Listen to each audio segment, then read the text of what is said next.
Have you ever stopped to wonder what everything around us is actually made of? Like at the absolute most fundamental level? What if the basic building blocks of our universe aren't those tiny little point particles you learn about in high school, or even microscopic vibrating strings, but are actually mysterious 11-dimensional membranes? I know, it's a completely mind-bending question, but believe it or not, it happens to be the central premise of one of the most profound ideas in modern physics. Welcome to today's Explainer. We're going to be completely demystifying the ultimate physics puzzle, M-theory. We're taking a journey today from the absolute simplest concepts of particle physics all the way up into the incredibly complex geometry of higher dimensions. It's going to be a fun ride. Okay, let's dive into this with our roadmap for today. We'll start with the quantum gravity problem, then explore the 5 string theories, and unpack the M-theory revolution. After that, we'll say, welcome to 11 dimensions, track the transition from strings to brains, and finally, take a hard look at the unfinished masterpiece that M-theory represents today. Starting with Part 1, the quantum gravity problem, or as it's better known, a literal crisis in physics. So to get why M-theory even exists in the first place, we first really have to understand this crisis. And it all boils down to a fundamental, glaring conflict. Over on the left, we've got general relativity. This is Einstein's absolute masterpiece. It perfectly describes the macro universe. Stars, galaxies, gravity, and that smooth, continuous fabric of space-time. But then, on the right, we have quantum mechanics. That describes the microuniverse, subatomic particles, and this weird jumping world of discrete probabilities. Now, both of these frameworks are mathematically rigorous, they are spectacularly successful at predicting reality, but, and this is a massive but, when you try to combine them to understand something super extreme, like a black hole, the math just completely breaks down into infinities. They are, at their core, fundamentally incompatible. That brings us to Part 2, the 5 string theories. Basically, having way too many theories of everything. To fix this massive quantum gravity headache, physicists had this wild idea. They proposed replacing zero-dimensional point particles with one-dimensional vibrating strings. And by bringing in a mathematical concept called supersymmetry, which basically pairs different types of particles together, superstring theory was born. Problem solved, right? Well, no. There was a huge roadblock. Physicists didn't just find one mathematical framework. They ended up finding 5 completely distinct, mathematically consistent versions of superstring theory. We had type I, type 2A, type 2B, and 2 different flavors of heterotic string theory. And what's really wild is that all of them required exactly 10 dimensions to actually function mathematically. But as you can probably guess, having 5 theories creates some serious narrative tension. It perfectly boils down to this quote right here. String theory is supposed to be a theory of everything, so there should be only one version, not 5. M-theory solves this problem. Having 5 different theories of everything was a genuine crisis for the physics community. It demanded a single, unifying solution. Which leads us perfectly into Part 3, the M-theory revolution. This is where we finally unify this fractured physics landscape. Looking back at the timeline, the first superstring revolution kicked off in 1984. By the early 90s, physicists were starting to notice some very strange mathematical links between the 5 theories we just talked about. But the absolute mic drop moment, that happened in 1995. At a conference at USC, theoretical physicist Edward Witten took the stage and dropped a bombshell. He proposed that those 5 competing theories weren't actually independent at all.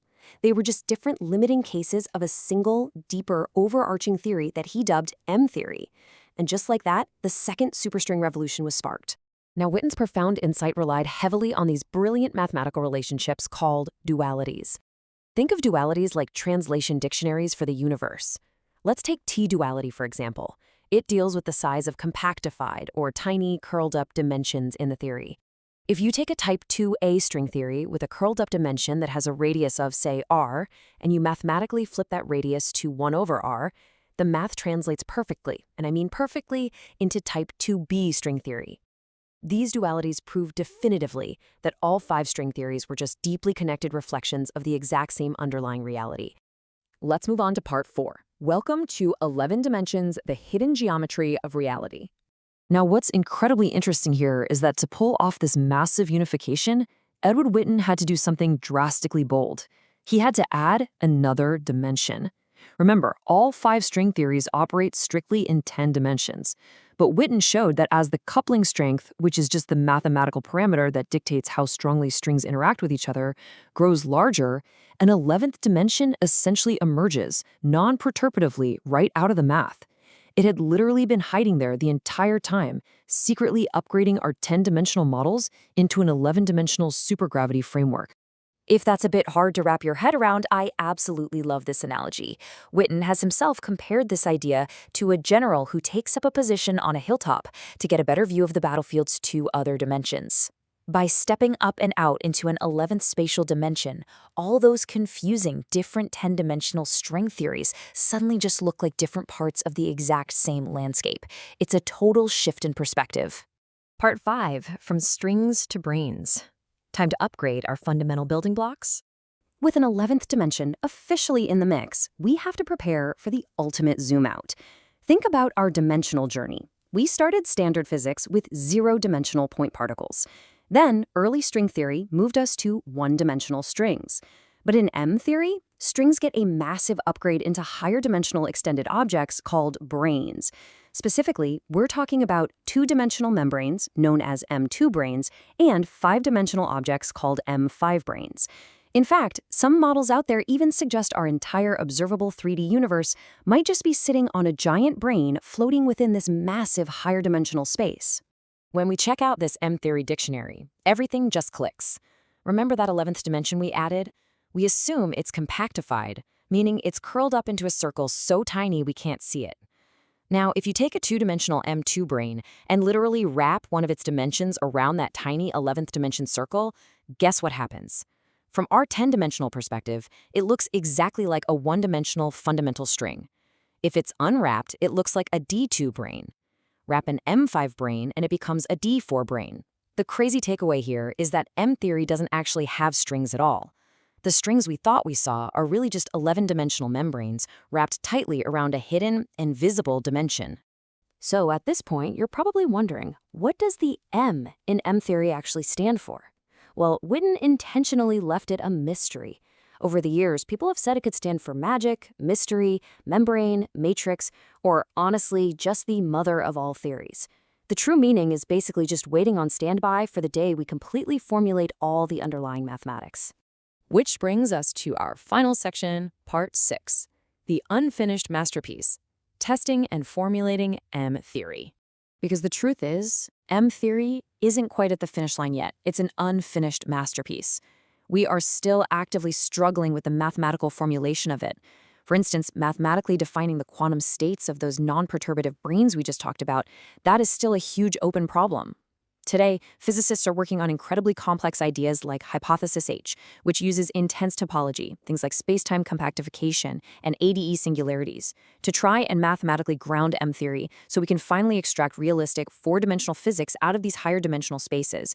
And since we obviously can't build a particle collider the size of a galaxy to actually see an M-brane, the search for fundamental physics has been forced to look outward, into the cosmos itself. Cosmologists are constantly searching for extreme signatures in the universe's background radiation. For example, some models suggest that super-Hubble fluctuations could create a sort of back reaction on our cosmological background. This would act almost like an oscillating dark sector, where energy is just periodically transferring back and forth between dark matter and dark energy.